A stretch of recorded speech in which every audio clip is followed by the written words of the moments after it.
Bismillahirrahmanirrahim. Umat Islam hari ini jumlahnya mayoritas, besar, kekuatannya dahsyat. Tidak mungkin musuh-musuh Islam itu menghancurkan umat Islam sekaligus. Walaupun mereka punya strategi, tapi tidak mungkin mereka menghancurkan umat Islam begitu saja. Ibarat mereka ingin menumbangkan satu pohon. Ya, ada pohon besar.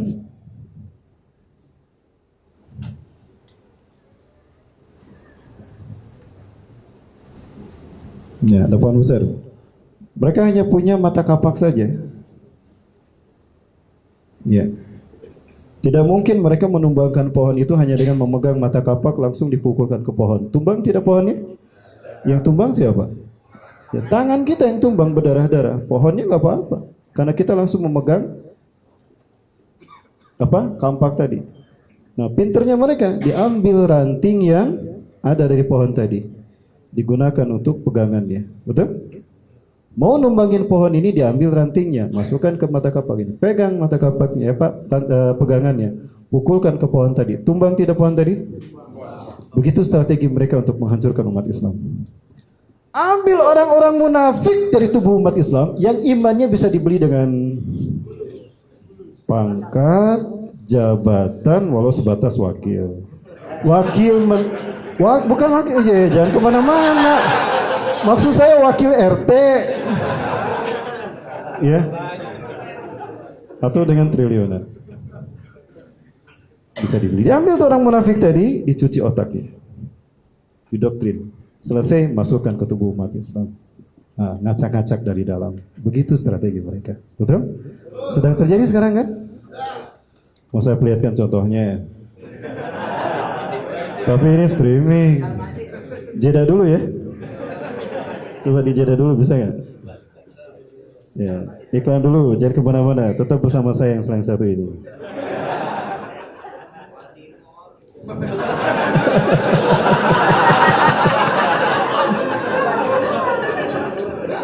Apa-apa.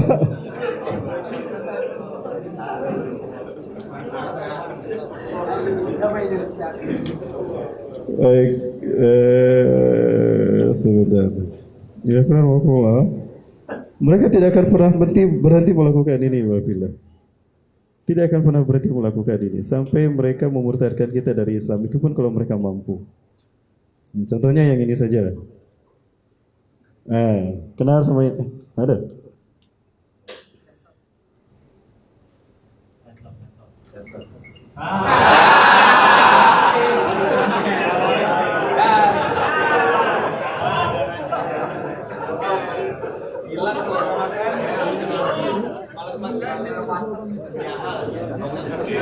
Nino dianiaya di dalam masjid.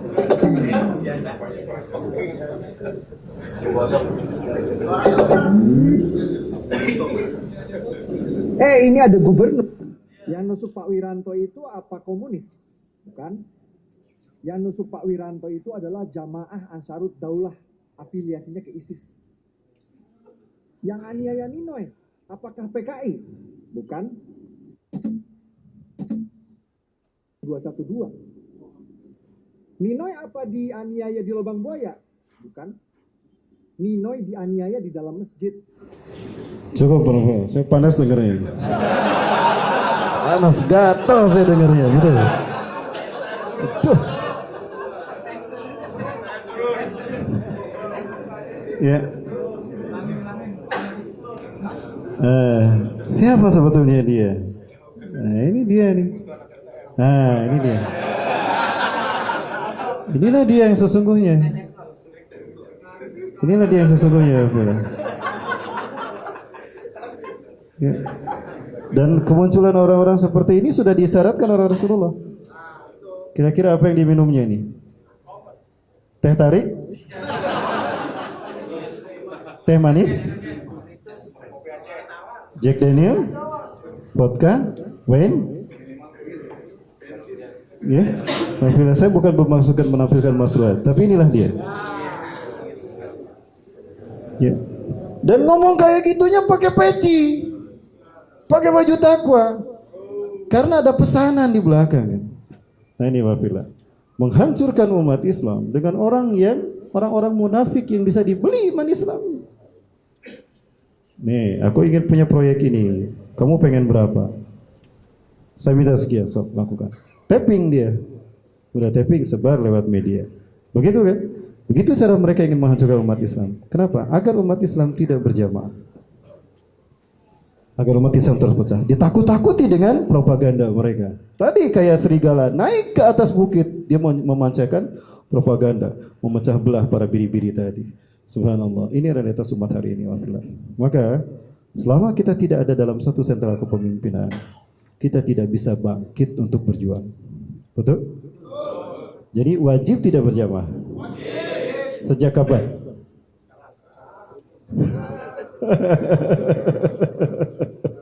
Sejak nanti 2024 habis periode ini. Baik, Ibabillah. Baik, untuk mengarahkan ke konsep ini, saya bertanya Ibabillah. Tolong jawab dengan jujur ya, dengan keyakinan antum sekalian. Wajib tidak kita taat pada Allah? Wajib. Kalau kita tidak taat kepada Allah, hukumnya apa? Non muslim. Kafir. Kasih tahu Dajjal, nanti kalau datang ke Indonesia tutup dulu, tulis non muslim. Karena nggak boleh ada kata-kata kafir di Indonesia. Selamat datang di Indonesia akhir zaman. Jangan sebut saya Ustadz akhir zaman ya, sebut saya Ustadz akhir bulan. Malah saya jadi Ustadz akhir zaman, salah ngomong ditangkap. Ya. Ceramah saya bukan ceramah akhir zaman, ini ceramah akhir bulan. Ya, Bismillahirrahmanirrahim. Mohon maaf ini banyak kelakarnya ya, subhanallah. Giliran ulama ditendang, giliran selfie sama paus berani. Ya. Nah ini orang-orang seperti ini. Mereka lah yang digunakan untuk menghancurkan Islam, menghancurkan cahaya Islam. Yuriduna liyutfi'u nurallahi biafwahihim wallahu mutimmu nurihi walau karihal kafirun. Mereka ingin memadamkan cahaya Islam dengan mulut-mulut mereka. Hati-hati tuh yang cadar, radikalis. Nah, mulut mereka yang bicara kan. Dan Allah tetap menyempurnakan Islam ini walaupun mereka membencinya. Ya, sungguh indah para ulama ahli tafsir ketika menguraikan ayat ini. Yuriduna liyutfi'u nurallahi biafwahihim kamasalil ladina yuriduna ay yutfi'u nurasy syamsi biafwahihim. Yastami'una fi makanin wahid fayarkabuna ay yatarajjabuna ay yutfi'u nurasy syamsi biafwahihim. Nurasy syamsi biafwahihim. Orang-orang yang ingin memadamkan cahaya Islam dengan mulut-mulut mereka ibarat orang-orang manusia berkumpul di pagi hari di tempat yang sama. Yuk matahari kita padamkan. Mereka bersama-sama untuk memadamkan cahaya matahari dengan mulut mereka. 1, 2, 3, ayo tiup. Mati tidak cahaya matahari. Begitulah ketidakmungkinan mereka memadamkan cahaya Islam dengan mulut-mulut mereka, dengan propaganda mereka. Jadi jangan takut, nanti mereka capek sendiri. Betul? Takbir. Nah, kita lihat saja. Kita lihat saja. Suatu saat mereka akan capek sendiri. Dan mereka akan kehabisan ide. Kenapa? Saking takutnya, makin jelas ketakutan mereka menyambut kebangkitan Islam yang tidak lama lagi. Tadi kan kata Rasulullah, Islam pasti bangkit. Urusan waktu Allah yang berkehendak. Intinya, mau gabung tidak? Gitu kan? Nah, baik, Ibadah. Nah, tadi saya sampaikan. Taat pada Allah hukumnya wajib. Tidak taat kepada Allah hukumnya kafir. Mudah-mudahan terdengar sampai ke jalan mana tuh? Insya Allah kedengaran ya. Kemudian, sudahkah taat kepada Allah? Sudahkah kita taat pada Allah? Kemarin lupa tuh, kemarin lalai, kemarin bolong, bingung kita kan? Kenapa bilang insya Allah? Karena ukurannya belum jelas. Apa ukuran ketaatan kita kepada Allah? Apakah pakaian kata orang kayak orang tadi pakai peci gitu ya? Pakai baju takwa? Bukan. Ukuran ketaatan kita kepada Allah adalah taat kepada Rasulullah. Quran surat An-Nisa ayat ke-80. A'udzubillahi minasyaitonir rajim. May yutir rasulah faqad ata Allah. Siapa yang taat pada Rasulullah maka sungguh dia telah mentaati Allah. Oh, berarti ukuran ketaatan kita bukan klaim kita, bukan kata-kata kita, bukan penampilan kita, tapi lihat dia taat tidak pada Rasulullah SAW. Jadi ukuran ketaatan kita pada Allah ada pada saat dia taat pada Rasulullah. Kalau taat kepada Allah wajib dan Rasulullah ukurannya, maka taat kepada Rasulullah hukumnya juga wajib. Sehingga yang tidak taat pada Rasulullah kafir. Pertanyaan berikutnya, sudahkah kita taat pada Rasulullah? Sudah Ustaz, kapan ketemu Rasulullah? Ayo. Kenapa Allah mengutus Rasulullah SAW kepada para sahabat, kepada satu umat, agar jelas ukuran ketaatan mereka kepada Allah kan? Karena Rasulullah ada di tengah-tengah mereka. Para sahabat bisa diukur ketaatannya kepada Allah. Rasulullah ada di tengah-tengah mereka. Hari ini Allah gaib, Rasulullah sudah tidak ada. Apa ukuran ketaatan kita pada Allah dan Rasul? Apakah klaim kita sebagai ahlu sunnah, yang lain ahli subhat, ahli bid'ah? Bukan. Lalu apa ketaatannya? Kembalikan kepada Allah, bukan kepada logika kita. Karena perintahnya dari Allah dan Rasul kan dari Quran. Kembalikan pada Quran. Surat An-Nisa ayat 59. A'udzubillahi minasyaitonirrajim. Ya ayyuhalladzina amanu atiullaha wa atiur rasula wa ulil amri minkum. Hai orang-orang beriman, taatlah kamu pada Allah, taatlah kamu pada Rasulullah dan ulil amri di antara kalian. Taat kepada Allah wajib, ukurannya Rasulullah. Oh, berarti Rasulullah wajib juga ditaati. Rasul sudah tidak ada, maka ukurannya ulil amri. Maka mentaati ulil amri, hukumnya wajib. Jadi ukuran mentaati Allah dan Rasul ada pada taat pada ulil amri. Pertanyaannya, siapa ulil amri yang harus kita taati?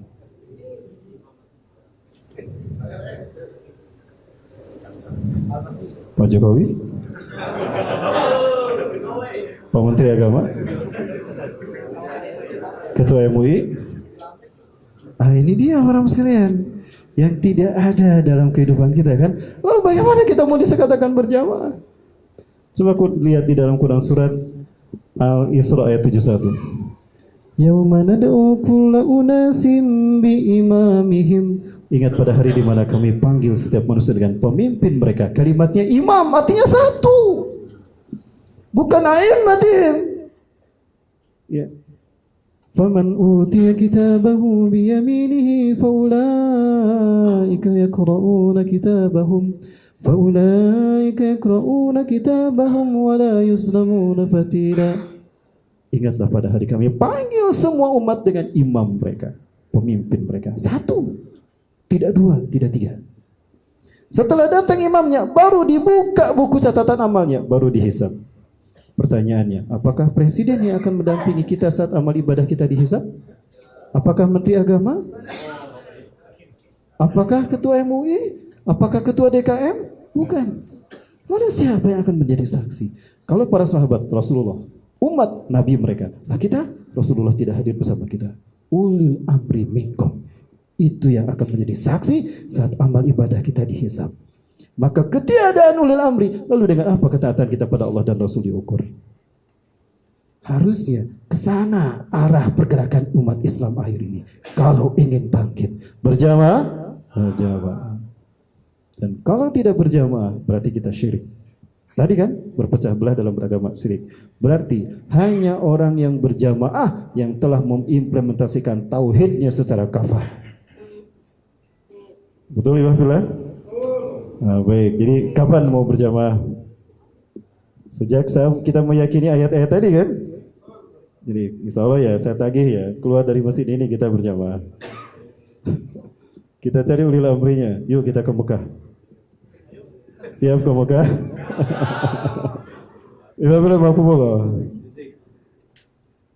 Saya memohon kepada Habib Rizik Hafizahullah, semoga Allah menjaga beliau. Doakan mudah-mudahan beliau tetap sehat walafiat. Allah melindungi beliau ya Allah. Lindungilah beliau ya Allah. Karena istiqomahnya beliau adalah kehormatan kami umat Islam Indonesia ya Allah. Keberadaan beliau dengan perjuangannya adalah bukti perjuangan pencinta kami kepada Engkau ya Allah. Karena perjuangannya adalah bukti cinta kami kepada Rasulmu ya Allah. Maka saya berharap sampai ibadah haji tahun depan, tolong Habib tunggu di Mekah, jangan dulu pulang. Khawatir Imam Mahdi dibaiat tahun depan. Kok saya bilang khawatir dibaiat tahun depan? Tadi sudah kita bahas ya, di masjid mana? Al-Mukhlisin. Ya, ada satu WA sampai ke Ustaz Zulkifli Muhammad Ali, guru kami insyaallah. Semoga Allah menjaganya.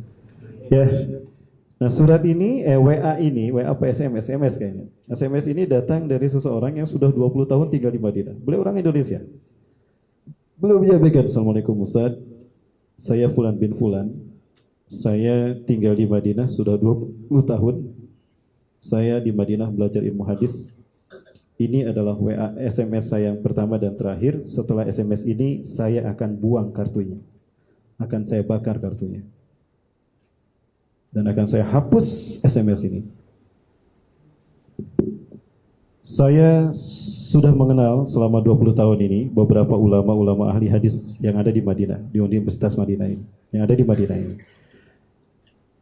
Dan saya bersama dengan seseorang, sudah lama, selama 20 tahun ini, saya bersama-sama dengan seseorang yang semua ciri-ciri Imam Mahdi ada pada orang ini. Baik secara fisik ataupun secara akhlak. Kearifannya, akhlakul karim. Kami melihat seolah-olah Rasulullah ada pada pribadinya. Itu sebagaimana Rasulullah SAW sampaikan. Para ulama ahli hadis ini, mereka bersepakat untuk berbaiat padanya. Ibsit yadaka, nubayuka ala sami wa ta'ah. Ulurkan tangan Anda, kami berbaiat pada Anda untuk mendengar dan taat. Sami'na wa ta'ana. Ya. Tapi beliau menolak. Lah, lastu mahdiyan, ana ihda minal ansar. Huwa afdalu minni, huwa asy-syaikh hada ashahu minni. Ahsanu minni, akbaru minni, a'zamu minni. Saya ini lebih baik daripada saya, ini lebih mulia dari saya. Si fulan lebih baik daripada saya. Beliau menolak. La, anta afdalu minna, anta akramu minna, wa anta ahaqqu minna. Anda lebih berhak dari kami. Ibsit yadaka, ulurkan tangan Anda. Beliau kembali menolak. 2015 saat itu, usianya 35 tahun. Ini 2015. Lalu beliau mengajak saya pergi ke Syam, ke Suriah untuk berjuang membela saudara-saudara kami, berjihad di sana. Cita-cita saya ingin mati syahid di Suriah. Itu kata beliau. Namun saya menolak Ustaz. Saya pulang ke Indonesia karena saya melihat pasca pemilu 2014 Indonesia genting. Maka intinya beliau pulang ke Indonesia. Selesai beritanya seperti itu. Saat itu beliau ini namanya sama, disebutkan Muhammad bin Abdullah dari keturunan Al-Hasan. Ya. Dan beliau usianya 35 tahun 2015. Berarti sekarang berapa usianya? 39 tahun. Rasulullah SAW menyebutkan, innahu yab'asuhullahu fima kuntu ba'asani Allahu fi umri ba'asallahu. Saat dia diutus untuk menjadi Imam Mahdi, usianya sama dengan usia aku diutus. Ya, berapa berarti? 40 tahun usia Imam Mahdi. Sekarang 39. Berarti 40 tahunnya kapan? Tahun depan.